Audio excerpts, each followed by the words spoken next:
Hey, it's Adam Zdroik of RotoWire. I'm going to be going over Game Week 1 lineups in the Premier League and also be looking at some RotoWire content available for the 2023-24 season. Premier League is almost upon us, starting Friday, Manchester City against Burnley. Let's get into it just after this break.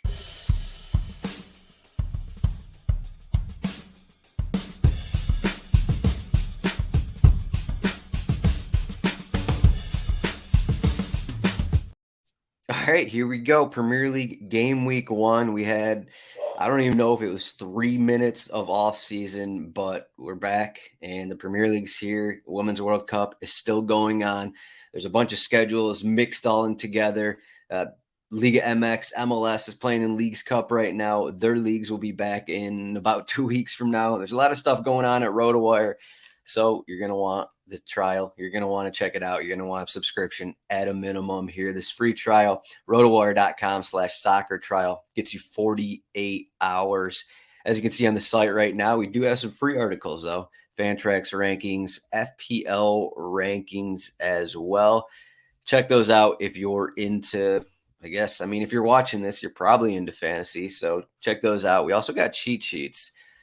This FPL cheat sheet is out and it will be consistently updated as soon as I find it on this tab. As you can see, there's a lot of stuff going on, but these FPL cheat sheets includes the lineups, includes the odds, and once the goal scorer odds are coming out, they'll be on this cheat sheet as well, along with stats once stats are accumulated. So looking at this is game week 1.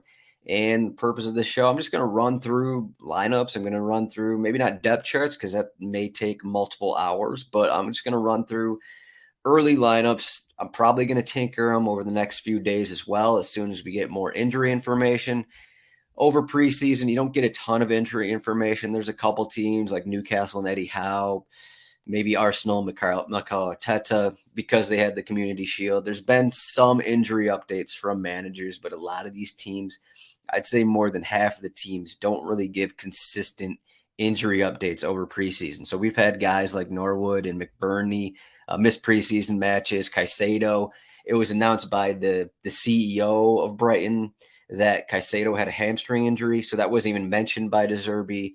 And then we have from all over, there's a lot of weird things like that. And Mbomo went off with a minor issue. I think it was a dead leg.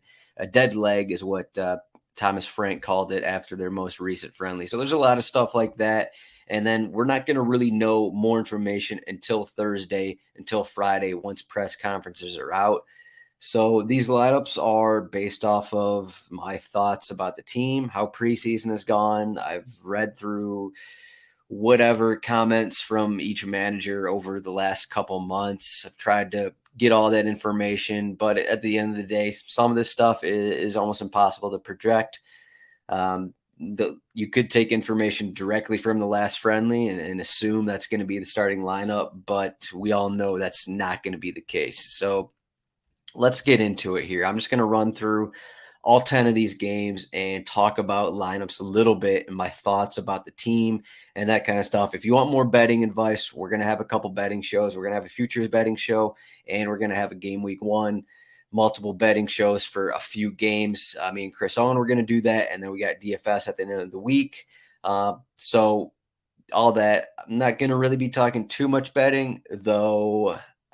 Sometimes it's hard not to talk about betting when we get into talking about teams and lineups. So this first game, Friday, we got Manchester City against Burnley.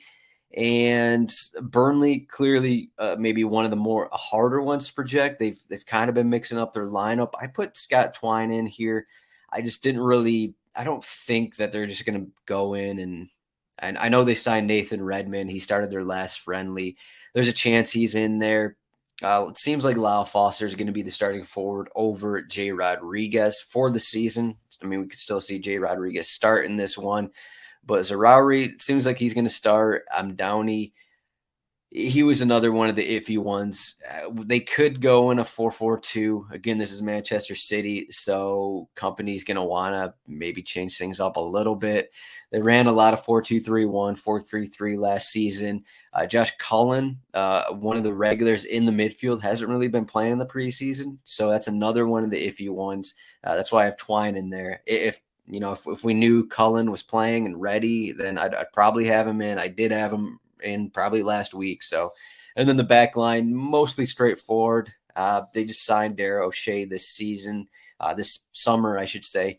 And it seems like he's going to be the guy over Charlie Taylor, starting over at left back for the time being. Manchester City, I don't think De Bruyne is ready to start in the opener. He got a few minutes. I think it was about 30 minutes in the Community Shield. There's a chance he gives it a go, but he was out for multiple weeks. I think he had surgery on his hamstring. It'd be a massive surprise if he started in his second game back. So we could see something similar to what they played with against Arsenal. Though I have Phil Foden in the starting 11 here instead of Kovacic. Back line, I don't think Gvardiol's ready to start yet. For the Arsenal match against Nottingham Forest, not Tottenham. So I moved back Kai Havertz, has played a lot of midfield in the summer, and I put Nketiah up front. I think they went a little more defensive against Manchester City to get with Thomas Partey in the midfield, but I don't think they're going to need that in this game against Nottingham Forest. So I think they're a little more attacking here. So I got Rice, Havertz, and Odegaard in the midfield, a bit more attacking because you don't have you don't have Partey in there, clearly. But I think Timber showed enough in that first start against Manchester City that I put him in there over Tierney. And we know Zinchenko, I don't think he's going to be ready to start. So I got Nketiah playing kind of the number 9 here, whereas Havertz moved back. Havertz had a couple good opportunities to score against Manchester City. Just doesn't seem like he's going to be playing, that false 9, that number 9 role for Arsenal this season. I'm just not sure that's his position that he needs to be playing. Nottingham Forest, it's always a guessing game in terms of formation, in terms of players. Last season, Steve Cooper just mixed things up game by game because they were so inconsistent and they never could really find anything. I got newcomer Ola Aina in at left back, Serge Aurier starting at right back, though. Nico Williams and Serge will be fighting for time. At times when we saw last season when they ran like a 3-4-2-1, Serge Aurier did play as a center back, right-sided center back, and then Nico Williams was as a right-sided wing back. We could see something like that in this game, but against Arsenal, interested to see how they run things out. So we got Yates, Mangala, Freuler, and I put Danilo in kind of an attacking formation, but he's kind of more of a defensive attacking midfielder, if you could say that. I'm not sure how healthy Brennan Johnson is. He just returned from an injury in the last friendly. So Brennan Johnson, not 100%. And Elanga, I don't think he's going to be starting his first game. So there's a couple things that could change here for Nottingham Forest. First of all, I guess they're still in talks of getting a new goalkeeper here. I got George Shelby here. It might actually be Ethan Horvath. I don't think there's really a good answer for that. I think they've both been splitting throughout the preseason. So Shelby, Horvath, whatever, I guess. As for Chris Wood against Taiwo, Iwani up front. Iwani closed the season really strong, so I'd have him over Chris Wood. Sheffield United against Crystal Palace, one of the teams that is just losing players, and it's kind of in a weird spot, just promoted. And a lot of these guys we saw in the Premier League a couple of years ago, last time they were in the Premier League. Another team with kind of goalkeeper questions, but pretty much this whole team here was on Sheffield United a couple of years ago in the Premier League. Outside of Traore up front and Ben Slimani in the midfield. We know that they lost Ndiaye to if I get this right, was it Marseille? Did he go back home to Marseille? So they're also dealing with a couple injuries. And Beignet Traore just got his first minutes for Sheffield United. They already have Brewster and Jebison. Neither one of those guys is healthy, and they lost Ndiaye. So their forward question is is a bit iffy.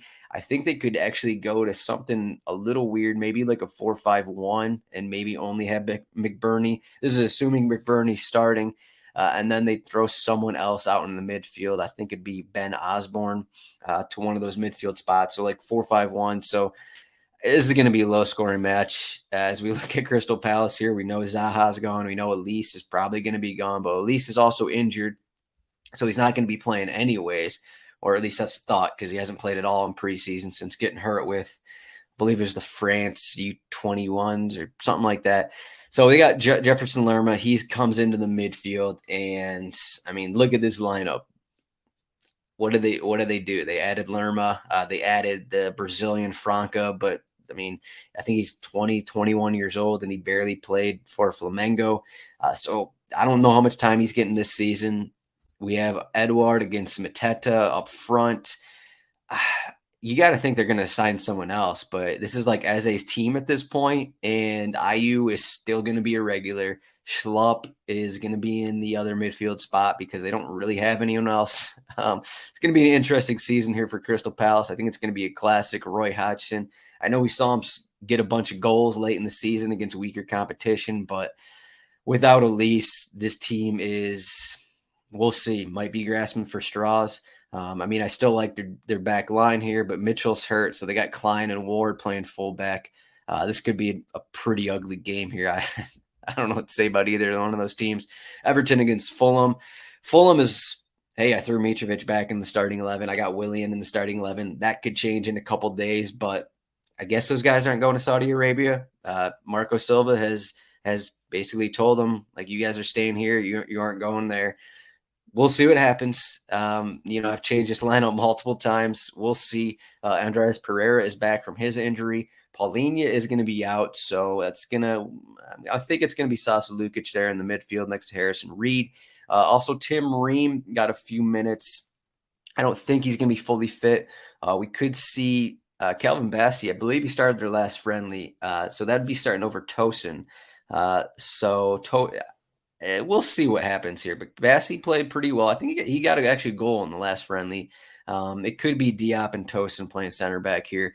As for Everton, starting Ashley Young here. So we got that.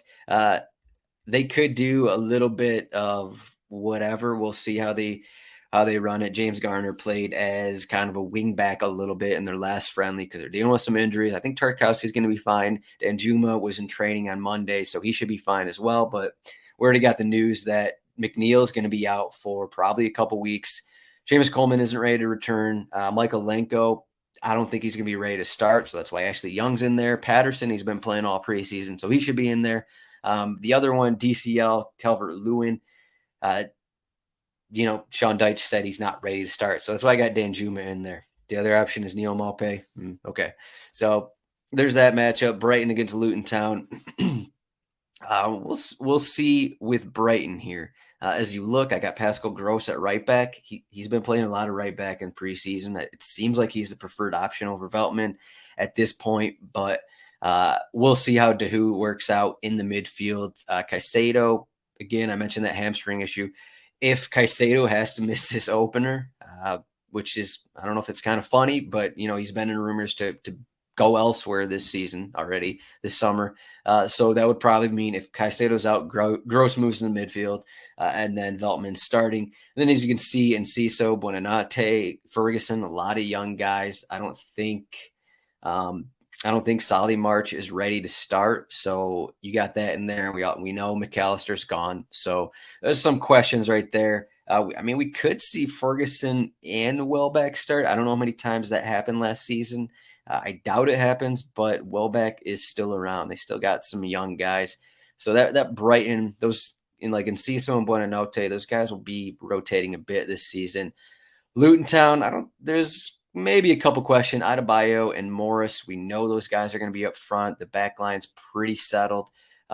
We do have a question with Giles and Doty and Issa Kabore playing on the wing. So there's a couple questions. And then on the midfield, we had, was it Jordan Clark, who went off on a stretcher in the last friendly. So Doughty's going to be ready to play. So Mpanzu, it's assumed Nakamba is just going to be starting starting every game for him in the midfield. Former Aston Villa defensive midfielder kind of guy. And then they picked up Chong, who played with, I want to say, Birmingham last season. We also have Luke Berry as an option to start in the midfield, but that's pretty settled there with Luton Town. Bournemouth has some questions, as you can see on this lineup. West Ham, maybe some questions as well without Declan Rice. But so Bournemouth, Jaden Anthony, right back, is something we didn't see last season at all because it wasn't needed. And we got it in the last friendly. So Ryan Fredericks, the backup and regular. Adam Smith is going to be out for, I think, a couple weeks here. And they don't actually have another right back. So Jaden Anthony played there in the last friendly. Will that happen again? Maybe. Newcomer Milos Kirk has got the start is expected to start at left back here. Senesi Zabarnia, that could be it. I think Lloyd Kelly is going to come in somewhere. There's a chance if Lloyd Kelly's ready that they move him to right back. I don't think that would be crazy. Let's actually check. He did play left back at times last season. I mean, instead of having Jaden Anthony right there, they could go Lloyd Kelly if he's ready. So that'd be something to keep an eye on. And then the front is, however it goes here, Solanke. I think he just played in the last friendly, so he's coming back from not playing a bunch in the preseason. David Brooks is another option who can get in here. Cliver, a new signing. Utara. A lot of these guys, it seems like they're mixed on and off here. Tavernier is out still. So Kiefer Moore and Solanke. We could see a lot of changes in this front four a bit. Christie picked up a bunch of time late in the season, but again, they have a new manager, so that has to be taken into account as well. We'll see who the new manager likes in terms of Andoni, the new manager, Iraola, if I'm saying that right. We'll see what he likes to. I think he likes the 4-2-3-1, but we'll see what some of his favorite players are as we go in the season. West Ham, as I mentioned, no Declan Rice, so we got Flynn Downs here in the midfield. Pablo Fornals is an option as well. I think Danny Ings is going to be the preferred forward.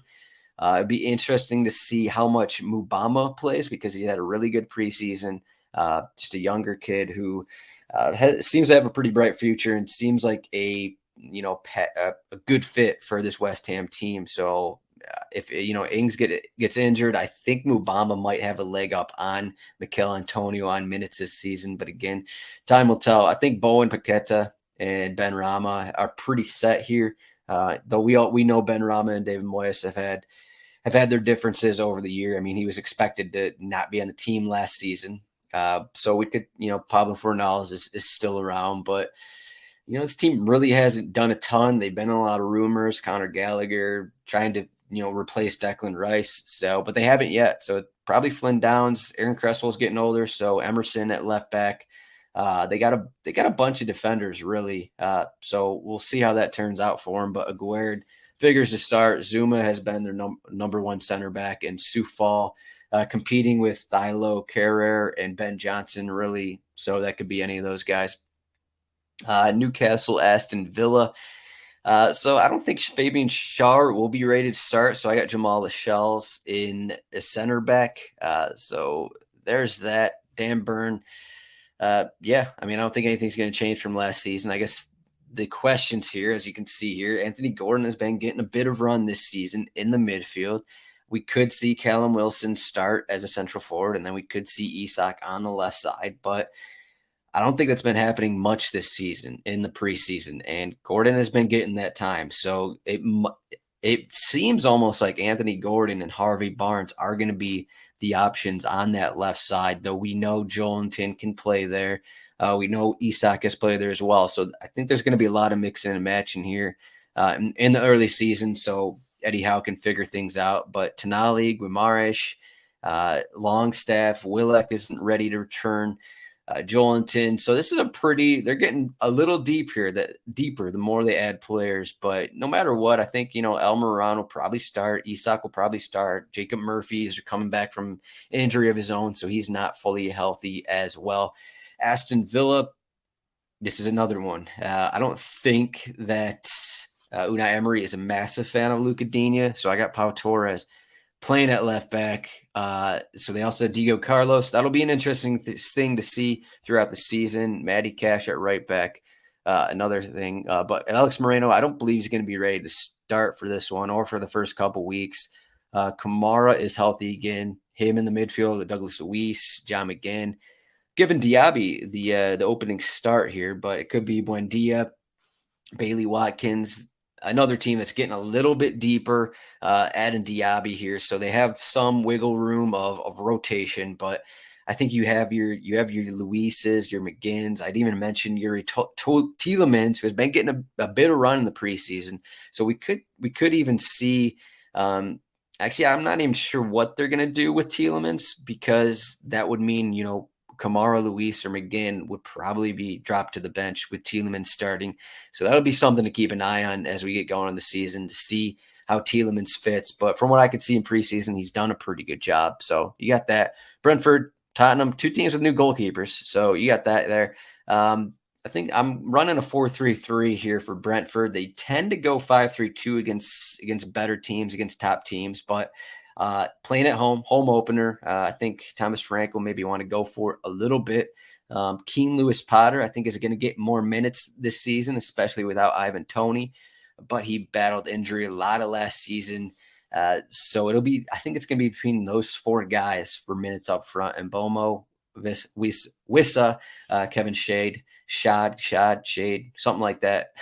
And then in the midfield, it's going to be Jensen and then whoever else kind of thing. We know we got De Silva, we know we got Nyeka, a bunch of guys that kind of rotate there. But I got Damsgaard in the starting 11.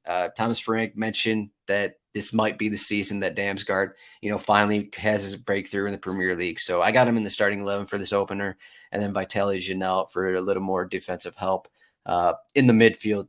Again, this midfield is always one of the harder things to project because they got a deep midfield and no one really stands out outside of Jensen. So you got that there. Tottenham, one of them kind of somewhat difficult. I'm not sure if Pedro Porro is going to start right back. I don't think that's far from a guarantee. Again, they have Sergio Reguilon. They got a few options at fullback. I got Udogie starting at left back. We'll see. He's been getting a bit of time in the preseason. Romero, Eric Dyer. We got Ben Davies. They just signed Mickey Van de Ven from Wolfsburg. So he's not going to – I doubt he's going to start this opener, but we'll see how this back line works out. They've been doing 4-3-3, 4-2-3-1. So I think it's going to be in this kind of mold. Højbjerg has been in a lot of rumors to go elsewhere. I think it's going to be Højbjerg, Basuma, Pape Sarr getting minutes in the midfield. Also, Lo Celso has been getting minutes. Would it be crazy if Lo Celso started this opener? No, it wouldn't be, but it'd be – I don't know where he'd fit. So otherwise, Son, Madison, Kulusevski, Harry Kane. I guess if they went 4-3-3 and did Højbjerg with Madison and Lo Celso in the midfield, I guess you could do that. So – again, new managers, so we'll see how things work out in the early season for them, and as they bring in new players, because there's still in rumors for more center backs. Chelsea, Liverpool, pretty interesting first game here. I got Colwill starting at center back next to Thiago Silva, and again 4-2-3-1 here for Pochettino. Chilwell, Reece James. This has been kind of what they've been doing in the preseason, 4-3-3 maybe. And then this is where it kind of gets tricky because they have all these young guys. They have Nkuku's injury thrown in, makes things a little more difficult. Chukwuemeka has been getting a lot of run in the preseason, so I got him in with Mudryk and Sterling and then Jackson. We know Enzo is going to start, and Conor Gallagher is in plenty of rumors to go elsewhere, but he is in the 11 here. We could be one of the young guys that – it's Andre Santos. Who knows? I guess we'll see how this lineup works out. But I got Gallagher here next to Enzo Fernandez. I'm not sure he's going to be starting a month from now, but maybe in this opener, maybe that's the way to go. Liverpool, I think we'll have throughout the season. TAA played in midfield roles in some preseason games, but I think their last 2 or 3 they've gone a 4-3-3 with TAA at right back. So it seems like they're going to stick with that formation. But there's a lot of, again, I keep saying wiggle room. I don't know if that's maybe not the correct term here, but they got a deep enough bench right now. And with everyone healthy, I mean, in this lineup, Luis Diaz and Darwin Nunez aren't even in this lineup. We could see both those guys. I got Jota, Salah, Gakpo up front. McAllister, I believe he's going to be fine for this one. Szoboszlai. I got Curtis Jones starting. We saw in the last friendly, Gakpo was in a midfield spot instead of Curtis Jones, and then Luis Diaz started. That could happen here. I might move this, but I got Curtis Jones in for now. We'll see. I think he closed the season strong enough that he'd at least get some attention for the opening day 11 here. But, it could be a situation that maybe Klopp wants to get more of his attacking pieces in, kind of a thing, so he doesn't have to worry about subbing on Nunez and Diaz both, kind of a thing. So that could happen. Just something to keep an eye on. Final match of the week. Look at that. Almost under 30 minutes here. Manchester United against Wolverhampton. We'll see what happens with Manchester United. I think their back line is pretty set. We got Shaw against Malacia at left back, Diogo Dalot against Wan-Bissaka at right back. I think Eriksen is going to see less time in the midfield because Mason Mount is there. We'll see how that works out, though. Mason Mount could play as a defensive midfielder. He could play as an attacking midfielder. We saw both things in the preseason. We know Bruno's going to be there. We know Rashford's going to be there. How much is Højlund going to play? New signing. Garnacho, is he going to get a bunch of time? What's Martial's role going to be like once he's back?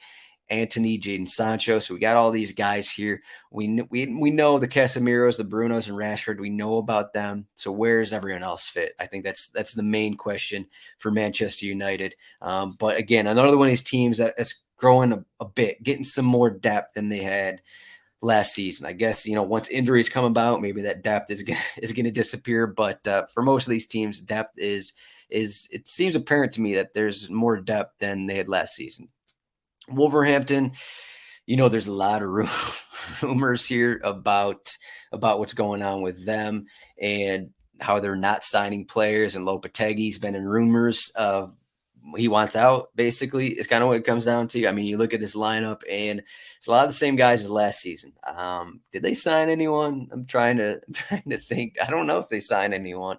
And I mean, that's one of the reasons that Lopetegui wants to get out. Oh yeah, they are. I mean, technically, Sasa Kalacic, who tore his ACL early last season, he's technically a new signing. So, I mean, they're basically getting a number 9 here. On the downside, I mean, what else have they done? They got Matt Doherty. Okay, there's another right back for him. Fabio Silva has been getting time in preseason because, I mean, we'll see if Fabio Silva's ready for the Premier League. I don't think I'm completely sold on that yet. But as you can see in the back line, or their entire lineup, it's mostly the same as last season. There's just no Diego Costa. Probably rotation. Lopetegui likes to rotate. So I guess the question is Doherty or Semedo at right back, Bueno, Toti Gomez, or Ryan Aitner at left back. The usual questions. I think Nunez, Joel Gomez are going to be regulars. I think now that Pedro Neto is getting a bit more fit. He is a lot more healthier than he was when he returned last season. I think he's going to turn into a regular. I don't know if Hwang's going to be a regular. Maybe Cunha could be one guy who sees a bunch of time as well. Lamina has also been a favorite of Lopetegui. So you got the same Wolverhampton lineup, but there you go. So those are the lineups for game week 1. A lot to go through, but hopefully this helped. Hopefully all this information, just ran through all that. RotoWire.com/soccer trial. It's a 48-hour trial. I was using our cheat sheet to run through all these lineups, but as I said, the odds, this is the odds report here.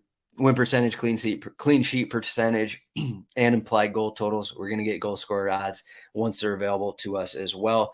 But thanks for watching this. Make sure to follow RotoWire Soccer on Twitter. Follow me as well if you want at RotoZdroik. Again, like and subscribe all these YouTube videos. I think we're going to have more content than we had last season. As you can see, I'd never done a lineup video like this before, so maybe I'll do some more. Content is going to be flowing now that we're in the starting up the season here. So thanks for watching this. RotoWire.com/soccer trial. Tuesday, Wednesday, Thursday, Manchester City, Burnley. Thanks for watching. See everyone later in